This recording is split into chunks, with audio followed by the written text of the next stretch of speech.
মানবতার সেবায় নিয়োজিত সামাজিক সংগঠন মজিদ নাহার ফাউন্ডেশনের উদ্যোগে আসন্ন পবিত্র ঈদ উপলক্ষে হতদরিদ্র ও অসহায় মানুষের মাঝে ঈদ সামগ্রী বিতরণ করা হয়েছে। এই মানবিক কার্যক্রমে এলাকার শতাধিক সুবিধাবঞ্চিত পরিবার অংশগ্রহণ করে এবং তাদের মাঝে প্রয়োজনীয় খাদ্য ও ঈদ উপহার সামগ্রী তুলে দেওয়া হয়। যারা উক্ত অনুষ্ঠানে উপস্থিত ছিলেন তাদের মধ্যে সিনিয়র সাংবাদিকগণ যা জানালেন। মানুষ মানুষের জন্য এই কথা আমরা বলে থাকি, কিন্তু করণীয় কি তার কোনো দৃষ্টান্ত থাকে না। আর আমরা যাই করলাম সেটা যদি অন্যরা প্রেরণা না পায় তাহলে এই কাজের যেমন একটা ব্যক্তি থাকে না, তেমন উৎসাহ থাকে না, উদ্দীপনাও থাকে না।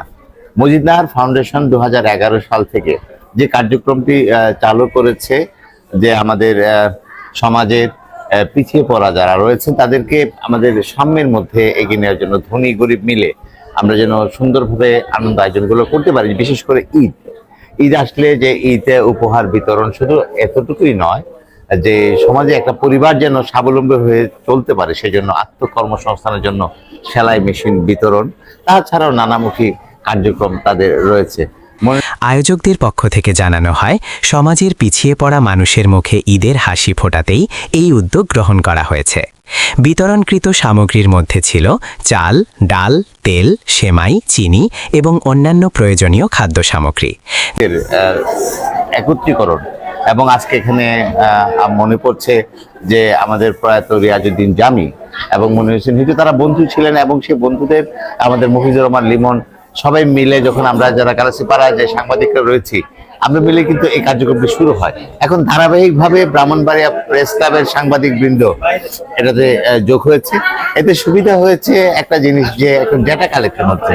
আমাদের সমাজে সবাই কিন্তু আর হাত পাততে পারে না, যারা হাত পাততে পারে তেমন তাদেরকে ও এখানে এনে এটা যেন কোনো প্রকার অন্যরকম যারা নিচ্ছে তাদের প্রচার না হয়ে এই উদ্যোগটা যেটা হচ্ছে সেই উদ্যোগটা প্রচারের জন্য এটা করা হয়।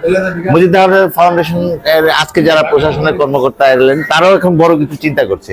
এই যে একটা জিনিসকে দেখে আরেকজন চিন্তা করার বিষয়টি, এটাই প্রতিষ্ঠিত হচ্ছে এই কার্যক্রমের মাধ্যমে। ধন্যবাদ আলামিন শাহিন, বিটিজের সভাপতি।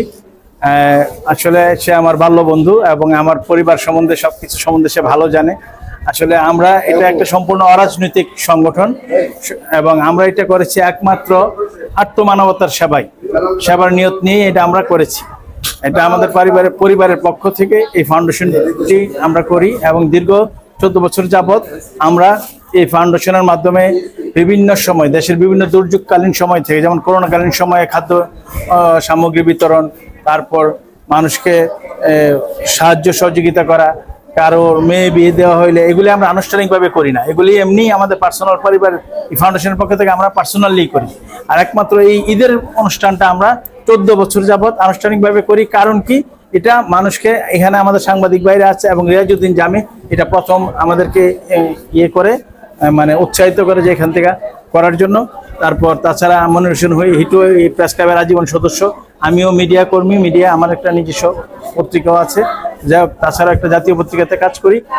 এই হিসাবে আমরা প্রেস ক্লাবে দেই যেন আমাদের এই জিনিসটা প্রচার হলে ব্রাহ্মণবাড়ি আমাদের চেয়ে আরো অনেক বড় বড় বিত্তবান আছে, তারা জেনে হয়, হ্যাঁ, তারা যেন করতে পারে, আমাদের থেকে দেখে উৎসাহিত হয়, সমাজের আত্মমানবতার সেবায় নিয়োজিত করে। আমরা এই প্রতিষ্ঠান থেকে সবাইকে আহ্বান জানাবো, আমরা যদি সবার মানে সাহায্যের হাত বাড়িয়ে দিই তাহলে আমাদের এই ব্রাহ্মণবাড়িয়া জেলাতে কোনো গরিব থাকবে না। কারণ আমাদের ব্রাহ্মণবাড়িয়া জেলা একটা রিচ রেমিটেন্সের দিক দিয়ে, আমি শুনেছি এবার প্রথম হয়েছে জেলা ওয়াইজ ব্রাহ্মণবাড়িয়া রেমিটেন্সের দিক দিয়ে প্রথম স্থান অধিকার করেছে। তাহলে আমরা প্রবাসীরা এবং বিভিন্ন বিত্তবানরা যদি ইনশাল্লাহ চেষ্টা করি যে তাহলে আমাদের এই ব্রাহ্মণবাড়িয়ার মধ্যে সবাই ঈদের আনন্দ এবং সবাই সচ্ছলভাবে চলতে পারবে, এই আশা ব্যক্ত করে আমি আমার সংক্ষিপ্ত বক্তব্য শেষ করছি। ধন্যবাদ। মাহে রমজানে তারা যে বিভিন্ন অসহায় এবং দুস্থ পরিবারকে খুঁজে বের করে তাদেরকে কিন্তু প্রায় 10 থেকে 12টি যে খাবারের আইটেম তাদের হাতে তুলে দেওয়া হয়। এটি পেয়ে কিন্তু অনেকেই খুশি। আর একটা ব্যাপার হচ্ছে গিয়ে এদের কিন্তু অনেকেই ভালো কিছু কিনতে পারে না, তাদের যে উপহার সামগ্রী পেয়ে কিন্তু যারা নিম্নবিত্ত আছে বা অনেকে মধ্যবিত্ত আছে, অনেক সময় আর্থিক সমস্যা থাকলে কিন্তু ভাষা প্রকাশ করতে পারে না। তারা কিন্তু এই যে উপহারটি পেয়েছেন কিন্তু তারা অনেকটা উপকৃত হবেন। তো আশা করছি এই সামাজিক কার্যক্রম যেন তাদের মতো অন্যরা যাতে করে সেই কামনা করি।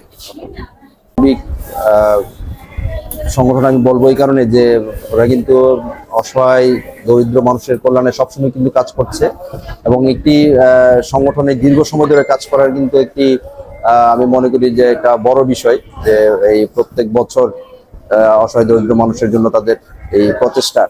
আমি আশা করি যে মজিদ নাহার ফাউন্ডেশন এই প্রচেষ্টা অব্যাহত রাখবে এবং আগামী দিনে আরো বড়ভাবে এবং ব্যাপকভাবে কাজ করবে, এবং তাদের এই কাজের কারণে কিন্তু অনেক প্রবাসী, ব্রাহ্মণবাড়িয়ার অনেক প্রবাসীরা এগিয়ে আসবেন, আমি সেটা আশা করি।